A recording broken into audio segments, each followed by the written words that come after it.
how to adjust all the controls in these next generation of small loaders so ergonomically you're comfortable all day long. Now, as soon as I open the door, what I want to highlight is that all of the screens will start to boot up, getting me closer to the full start sequence. Now, as I get in and sit down in this really nice operator environment, panoramic views all the way around out to the corners, first thing, I'm going to invite you to buckle up.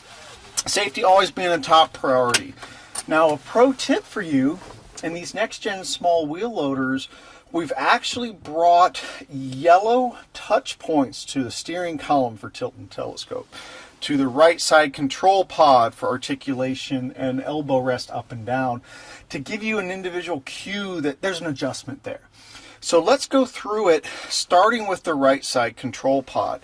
If I actually pull this little cam lever up, I can slide the pod forward, I can slide the pod back to find my individual preference.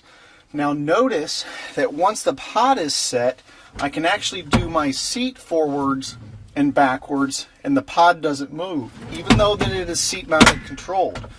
Once I set my pod, I can go back for getting out, I can come forward for operation. So really quick setup. Now, another nice little thing that we've done is given the ability to adjust the elbow rest height. So for me, I know from experience that's about 2 clicks up. But if you want to reset it, you come all the way to the top, it will come back down and reset, and then you can find the right setting for you. Now, with our control pod set up ready to go, let's put our steering column in the right position, and I'm going to grab the first of the 2 yellow touch points. I'm going to go ahead and tilt that back to me. Now I'm going to grab the second one and I'm going to telescope it up, and as I put my feet on the controls, on the steering column, on the pedals, this feels pretty good. I'm ready to go to work. Now, also included as standard in the next gen small loaders is a push to start functionality. And the way that is done is you're actually going to ring it to a run position. That's similar to keying it to the run position. And I can hear and I can see all of the screens finish their boot up cycle. And as that's going on, once I get the splash screen of controls, I can reach down, I can do a quick push, and the machine is going to go ahead and start up. Now, you can get a couple different ways or levels of security.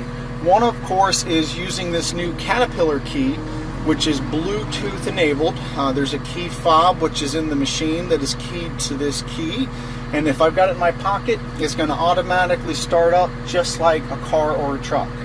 Now, the other way, of course, is to just enable security through the screen, and you can have an individual passcode if security is valued.